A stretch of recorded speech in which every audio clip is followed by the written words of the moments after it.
Going to record. Hi Liz, how are you? I'm good, Margaret. How are you?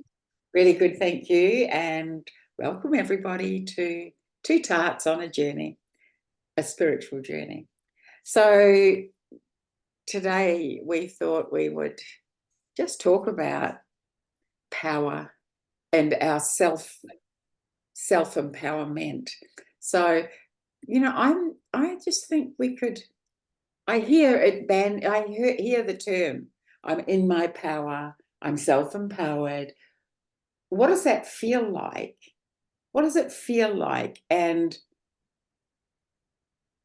how do we know that we're actually in our power and not just saying it because somebody has told us what it feels like or what it means?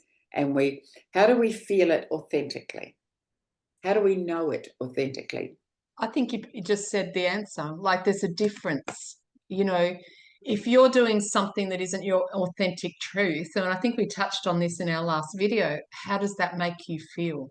Mm-hmm. So if you aren't feeling good about that, but it's expected of you from another perception, you know that that's not your authentic truth, that something else has taken over. But as we said, if you sit down and you feel good, at peace, bliss, that has to be an authentic aspect of your truth. Okay. Yeah. Yeah. Yeah. Okay. Well, But that. time and time again, we're in relationships and we're at work, and we might say something and someone reacts and they go, well, you can't say that. You created that. You did that. So through other's perception can make us feel bad and then still keep us loathing ourselves and self-worth. So we're giving our power away to that person's perception of what you said and what you thought, instead of sitting back going, oh, that's not what I said. That wasn't my perception. That's their stuff, Okay. and bringing it back. But we don't always have the ability to do that because we are in that self-loveless, self-worthless, we can't speak, we can't be true, it's going to upset somebody. It's that tiptoeing stuff. That's the difference between, I believe, that authenticity, empowerment, and the disempowerment to someone else. And it's really interesting, isn't it, that when we do bow to somebody else's desire to feel comfortable, um, so we don't say something in order so that they can stay comfortable, then we feel discomfort. We feel a corresponding discomfort. And what I noticed is that if I'm behaving in a certain way to keep somebody happy or to keep somebody comfortable, then I can actually feel it in my body. It's like water running out of a tap.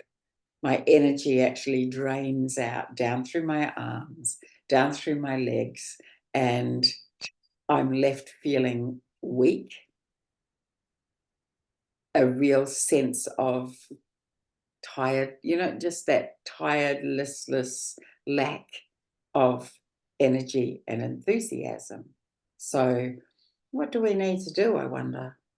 And underlying that, of course, what comes to mind is then that permeating anger, because you haven't spoken what you really wanted to. You really wanted to say, no, that's not what I said, or that's not what I meant, or that's not what I want to do. So we suppress that again, which we've talked about. And you do, it drains you, you're fatigued, you're tired.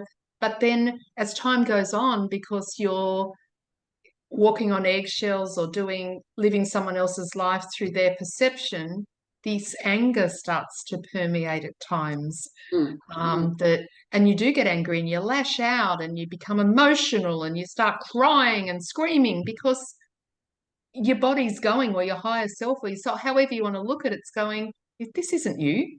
Mm. But you're fighting it because you want to stay in that comfort zone and you want to stay pleasing that person, that you keep lashing out and they go, you're so emotional, but your higher self's going, when are you going to listen? Are you really enjoying this? So then, yeah, so we're in massive resistance, aren't we? You know, we're just resist the through desire. fear, That, through fear through of being fear, alone or absolutely. upsetting someone. So at the Yeah. ultimate of all of that, I mean, we all do it, you know. Somebody might say to you, oh, you pushed me away. It's like, no, I didn't push you away. We had this conversation that at this particular time, I just didn't want to be hugged and everything else. I was feeling unwell or anything. I didn't push you away. We had this conversation, Mm, you know, mm, and mm. then, but you don't say that because you can see their feelings are hurt, even that you've had this, but you can either decide not to play into it because that's their stuff, or you can go start telling a story and going, oh, did I push them away or did I do that? No, that's not my stuff. But you still, it's either sitting back and observing and giving it back to them, or reacting and still being pulled into that, and then ultimately not speaking your truth and thinking what they said. So you're disempowered again because you're believing what they said. Yeah. I don't know whether that made sense. Yeah, yeah, it does make sense. So ultimately, I mean, ultimately, when we really stop and inquire, then we can actually inquire, what am I making that mean? What am I making, or what am I making all of that mean? Because we start, when we begin on this journey, we start taking back responsibility, don't we? We start taking back responsibility for, as many of us are now, we're taking back responsibility for our own health, for our own spirituality, for our own Actions, thoughts. actions, and yeah. So then we can start taking responsibility for what is in our coming into our world. What's coming? If our world is this environment that we are walking in, talking in, and growing in, then who are we inviting? We've invited. This is what I love. This is what I love, because I remember when I was doing this work deeply and profoundly, I would react to something with, as you say, with the anger and the resentment. How can they think like that? Why are they making me think like this, feel like this? Be like, okay, this is my world. So what I used to do, I used to go outside onto the veranda, and I would have a big piece of paper out there, and I would have a big circle drawn on that. And it really helped me. So I would go and I'd stand in that circle, and then I'd look around at the circle around me, and this is my world. This is my world. Now that person, if they've crossed the threshold of my circle, then I have invited them into my world, because it's my world. And that would immediately give me that sense of empowerment. Oh, it's my world. I've done the inviting. If I want to, I can take an eraser and I can rub them out, because I invited them into the world. Then it's like that immediately helps me put my shoulders back. Oh, I have power. I have the power to say, no, no, no, no, no. I don't want you in my world. But then I can go deeper. What if it wasn't me that invited that person across that threshold? What if it was an aspect of me, an authentic, empowered aspect of me, the highest part of me, the part of me who's incredibly connected to this amazing intelligence that runs the world? What if it was that part of me who already knew my beginning and already knows my end? What if it was that part who wrote the book, who wrote the lesson and who invited that part of that person in, they only ever do anything for a purpose. So that gives me, when I'm actually in my empowerment, then I can look and go, okay, so my higher self has invited this person so that I can actually start observing what it's doing to me, what the words and the behavior, the tone, the whatever it is doing to me. It's not making me feel very good. It's making me lose my energy on a physical level. Okay. All right. So what would I need to acknowledge? I need to acknowledge that, okay, I felt like this before. I've felt like this before a lot. It's actually been a habitual reaction that I have to people who say things like that, who trigger things like that in me. Okay. Now I can actually look at it from a different perspective. So what would I need to do in order to not have that trigger me again? So then we can do that.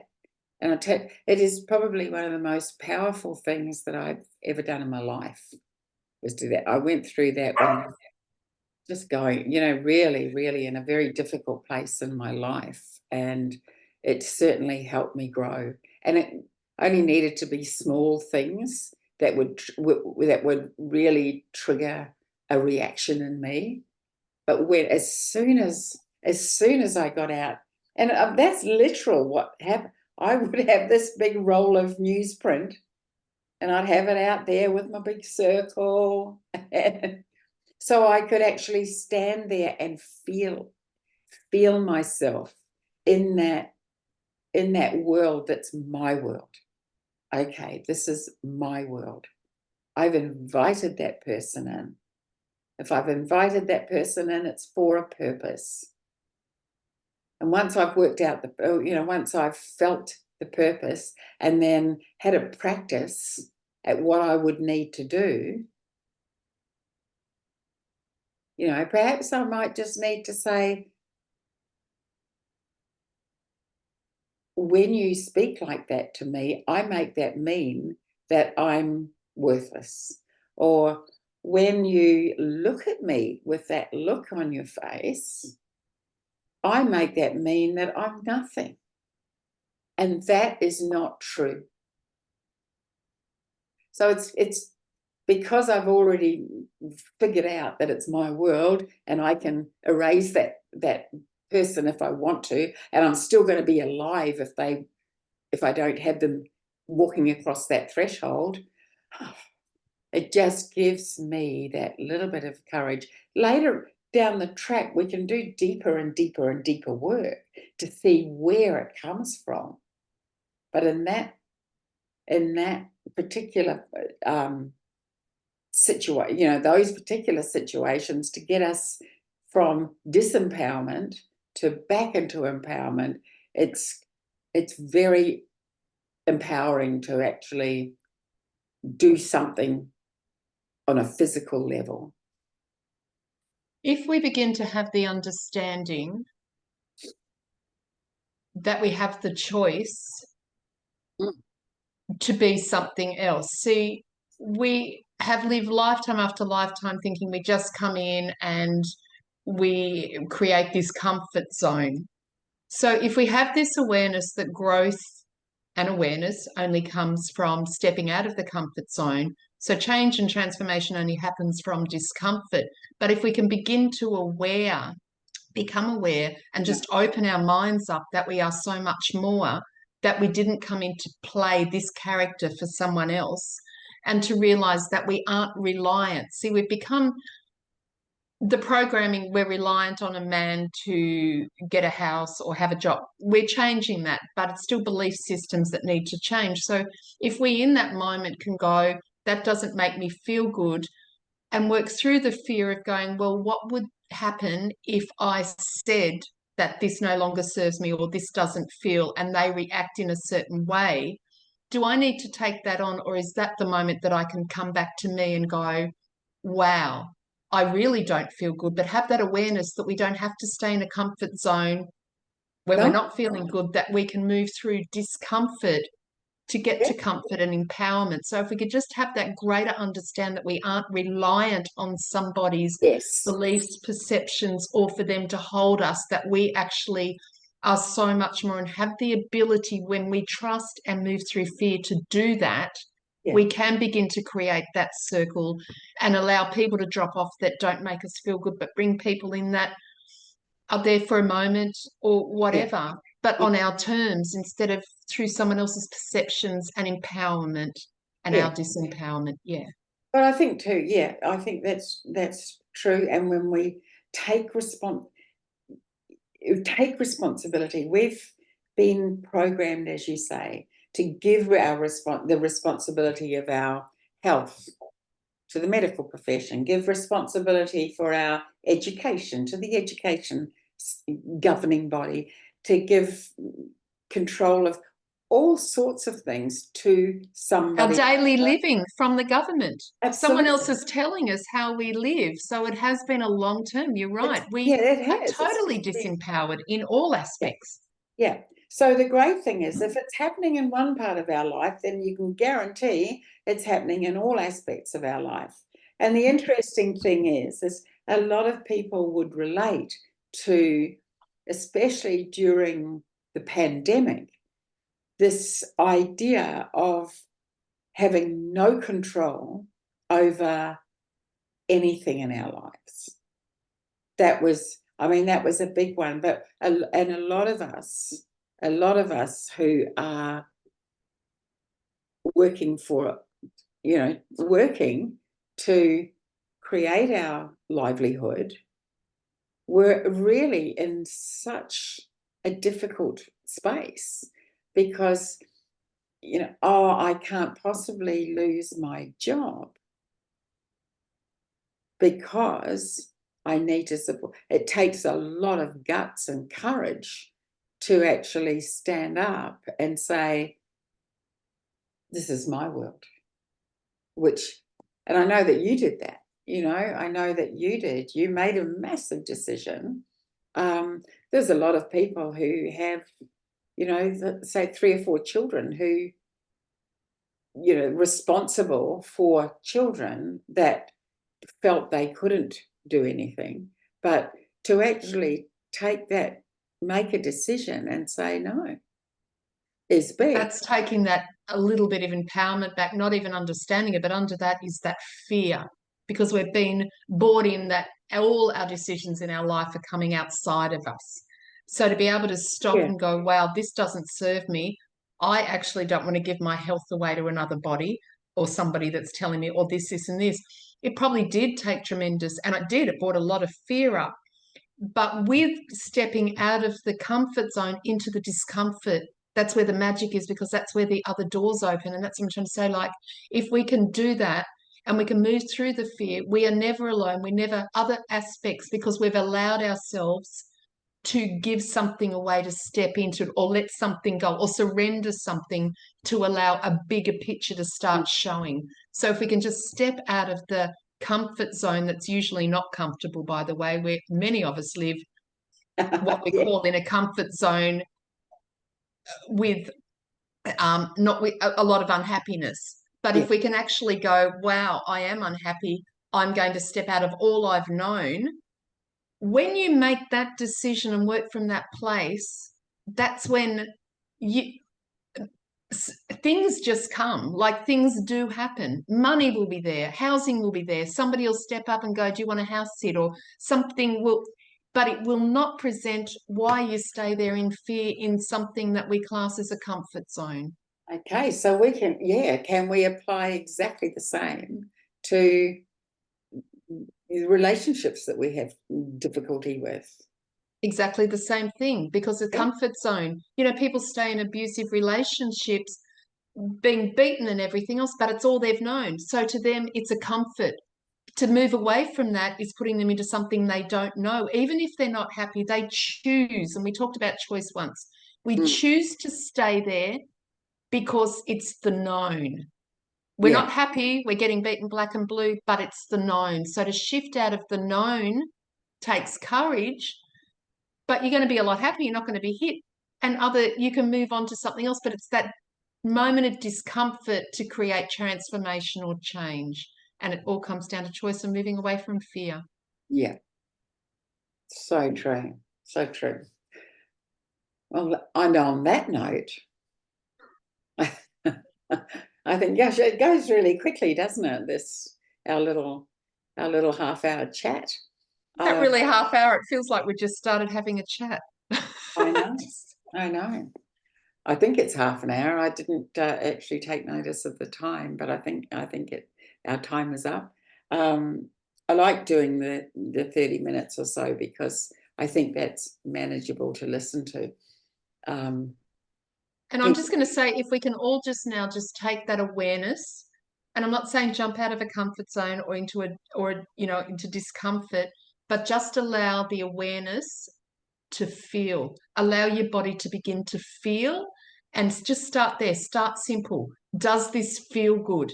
And then start observing it and going, if it doesn't feel good, why am I doing it? Just a small step. If you don't take anything away from it, just start to feel and notice how your body reacts in that moment and Yep. be guided by that and make a different choice and see what changes that creates from that moment instead of doing the old. Yes. Yeah. Yeah. Yeah. The old stepping down and being less than who we are. Yeah. I mean, that's a big camp, but just start, just feel, we've got nothing to fear. What if we don't do that? We're not going to have a house to stay under, or we're not going to be given money for the week's growth or whatever. Like, I mean, that's old, but it's still happening today. But just feel and go, okay. And they're the small shifts you can create because you're not reacting from someone else's perception or fear. You're starting to look at your own. So true. So true. Thank you so much, Liz. Thank you. We'll talk to you next week. Look forward to it. Have a beautiful day, everyone, wherever you are. Absolutely. Bye. Bye.